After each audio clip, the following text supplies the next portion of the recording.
Welcome back to the channel. I'm Alex. Today we are doing a little bit of an oil change on the 6.4 liter Hemi in my own Ram 2500 Power Wagon. I'll show you how I change my oil on my own truck, why I do what I do, and all that fun stuff. So let's get to it. The first thing I like to do is actually check the oil before you even change it, just to see, where the oil level is in the past oil interval here, whether or not you're burning some oil, whether or not there's actually some overfilled oil. It's just a good kind of baseline to see where we're at. And we're basically just a hair over full, which is absolutely wonderful. Did not burn any oil throughout our oil change interval, and it's a good start. Next up, we're gonna get ready to go underneath the truck. I'm gonna grab my creeper, grab my light, oil drain bucket. You're gonna wanna grab a 13 mil wrench or socket of some kind. Chrysler products are usually always 13 mil drain plugs, so just keep that in mind. I'm gonna bring my filter down with me because I just think it's a little bit productive to bring it down there so you don't have to come back up. And I'll meet you guys under the truck. First of all, you do wanna get your engine just a little bit warm. Ideally, this allows a little bit more of that dirty oil to exit the engine. You can change the oil in a cold engine, not gonna hurt it, but you're just not gonna get as much gunk out of it. Secondly, what I always like to do is make sure you can get your oil filter off first. There's nothing worse than draining your oil and then realizing your oil filter is seized on there and you're kind of up its creek. So that's what we're gonna do first. We're gonna make sure we can get our oil filter off, put the new oil filter on, and then we'll drain the oil. Now for me personally, I always like to go under the front of the truck to get the oil filter, and I'll show you where it is. Here's your diff, and the oil filter is just up here. It's kind of tough to get on camera with the limited amount of light, but let's just see if this thing will spin on its own, see if my manly hands can get it to move. Oh yeah, perfect. So we know our oil filter is gonna spin. Ram, being the very smart people they are, sometimes they put a little oil drain right there. Let's see if I can get this off without getting myself covered in oil. Boom. Nice and runny, which means the oil's nice and hot. We like to see that. And then put that oil filter just to the side. Now, why didn't I put that oil filter right in the bin?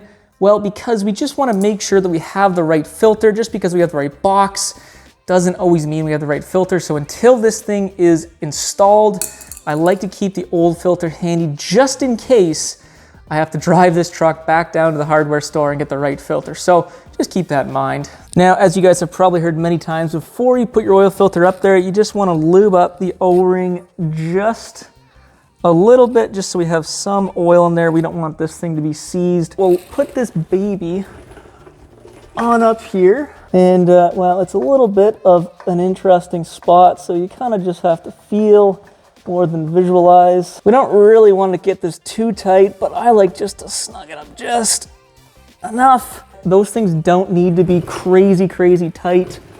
Just snug. Just to summarize, your oil filter is right about here and up, right around there in front of the front axle, if that makes sense. Secondly, a couple of you guys might be wondering, why didn't I pre-fill that oil filter? Well, in my opinion, it's such a small oil filter. Once you turn the engine on, it'll fill so quickly. I just don't feel like there's gonna be any damage to the engine whatsoever. You can pre-fill your oil filter if you are concerned.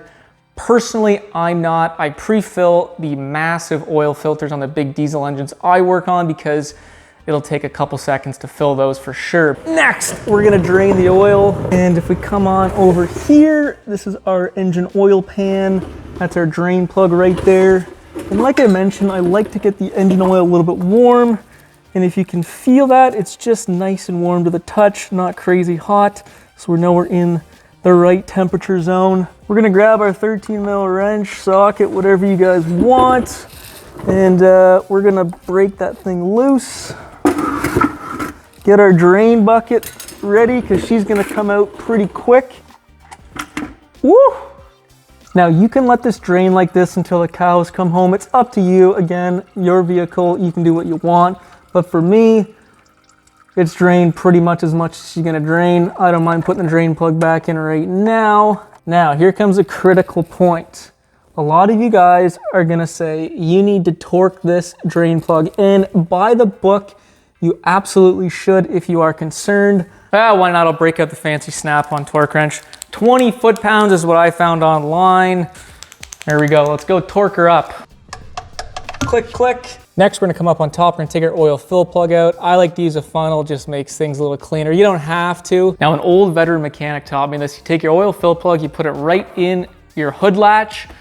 So this thing will not close if you forget to put your oil fill plug back in. Some of you guys may be saying, why am I not using the Pennzoil Ultra Premium stuff that Ram actually recommends these days? Well, this stuff is locally always on sale, and well, I think it's pretty good darn oil, and I change my oil so often, every 5,000 kilometers, that to me, as long as you're putting some good full synthetic 0W40 in this engine, you should be just fine. Additionally, I believe these Hemi engines were actually factory filled with Mobil 1 to begin with until Fiat bought Chrysler, and well, they have been associated with Pennzoil, which is why I believe they now recommend Pennzoil. So there you go. So the 6.4 liter Hemi is gonna take about 1.5 of these bigger jugs. So we'll put the full first jug in first.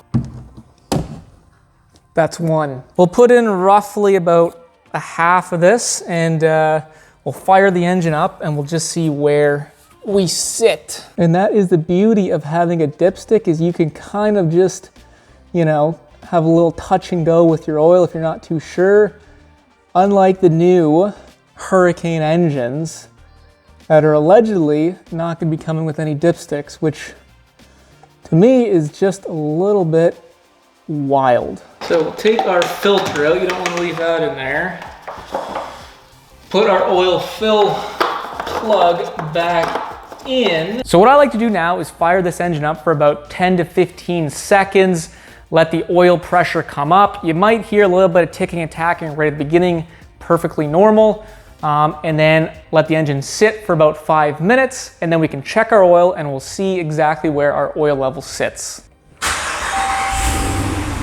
Now, where you can get absolutely burned doing this is if you check the oil right now, because there's a lot of oil up in the engine and it does take a little bit to drain that back down properly.